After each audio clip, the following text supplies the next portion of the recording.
Food is a key part of our culture. It's vibrant, essential. And if you work in the food industry, this year, it's become unpredictable. And that has farmers in places like here in Idaho worried that this unpredictable time in history could leave an even more historic dent in how we get what we eat. As the food business tries to set its eyes on rebound, this week we're taking you on a food supply ride from start to finish. This is The Race. Welcome to The Race. I'm Chris Stewart. The farmers here in Idaho responsible for crops just like this grow about a third of all the potatoes grown in the United States. That's more than any other place. These are farmers that have already felt the impact of the pandemic, and they have felt it hard. They worry they will continue to feel its impact after coronavirus has passed, and so will we. Step inside a restaurant in eastern Idaho, it's no secret which ingredient is a favorite. I don't know what other kind of potatoes we would have if we didn't have Idaho potatoes. Big Judd's in Ashton, Idaho is feeling life again. Almost back to full force. Over in Idaho Falls at Grandpa's Southern Barbecue, we make our own potato salad using Idaho potatoes. Takeout orders and charm have helped owner Lloyd Westbrook thrive this year. You will find hospitality in restaurants out west, but it's just not quite Southern hospitality. While the sight of spirited kitchens could give hope that we're beginning to rebound,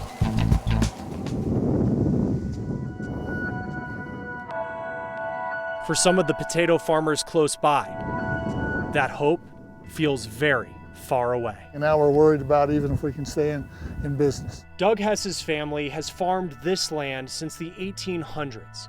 When you look around that you're actually farming with not your equity, but you have your grandfather's equity, your father's equity, and we'll pull up a couple here so you can see them. His specialty is seed potatoes, grown free of virus and genetic defects. This is what we do up here. He sells to commercial farmers who use them to grow the potatoes you eventually eat. He says the pandemic caused a food chain reaction. When restaurants closed, distributors were forced to pull back. That led commercial growers to buy significantly less of Doug's crop. Paying a $15 100-weight bag of potatoes. That's what it was going to go for. And in just a click of a switch, all of a sudden it went to like, if you could get rid of it for $3.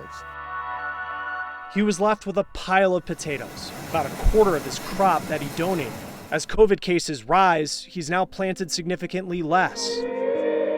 Meaning while those delivering the final product may have some optimism, it could be 3 years, 4 years out before this thing stabilizes. At the other end of the food supply chain, it's different. And for Doug, it's a generational pressure. Every time I sit at the table and look at my sons thinking, will I be able to pass this on like my father passed it to me? From eggs to bacon, there is more of an emphasis on our food supply chain since this pandemic started. Our animator, Nick Rofrerzo, explains how the food supply chain really works.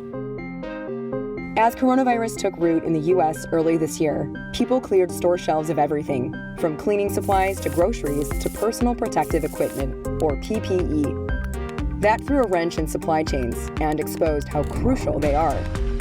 Supply chains are complex, often global networks that makes it possible for consumers to get more items for cheaper and faster. Technology and highly skilled operators kept everything running smoothly. But the pandemic triggered a perfect storm that changed it all. People started panic buying in March. Stores reacted and increased their orders. But workers at all stops of the chain started getting sick, and plants and distribution centers had to close. Historic shutdowns forced route changes that added another layer of chaos. All these changes made it tougher for businesses to keep control of the chain.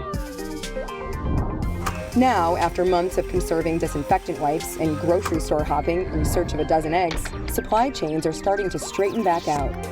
But things are not going back to normal. Closures and restrictions are still common and are different depending on where you are. So, businesses are adapting to make sure their chains stand strong in the face of any future uncertainty. Experts agree. Advancing technology will play a key role in what the future looks like. So will transparency, as the consumer sustainability and ethical expectations evolve.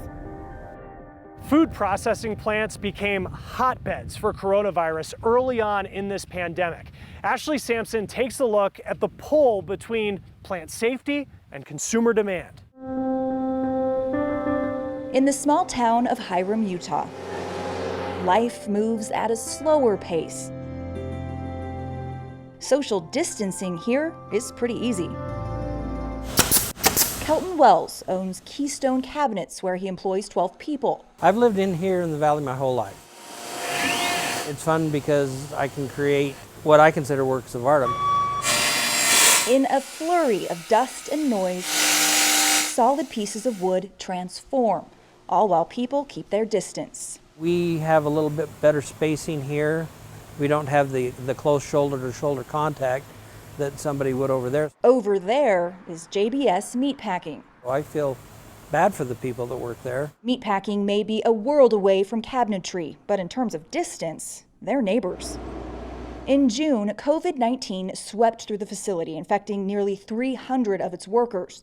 The facility stayed open. Nobody was running around in panic and throwing picket signs up and, wanting everybody to wear the C on their forehead down at the plant. I didn't get that type of a feeling for it. I don't think that a lot of people were super alarmed by it. In a town where everyone knows someone who works at the facility, there's a feeling of life must go on. We all got to survive and work's got to get done. The CDC set up shop for weeks at the health department, making sure people in the community stayed safe, and JBS stayed open. Right now, as we stand, I think that's where we are. We've got a good plan going with JBS. They've got great controls in place. I think people are trying to just do the best they can. Here, the work will go on, whether it's with meat or wood.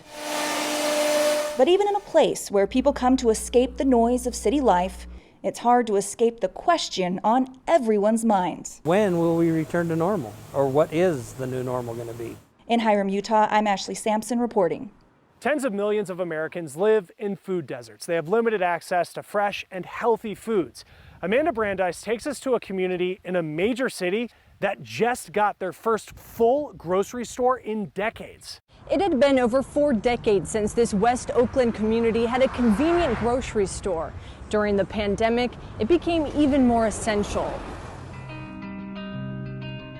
Children, minorities, and seniors. Hunger often hits the most vulnerable.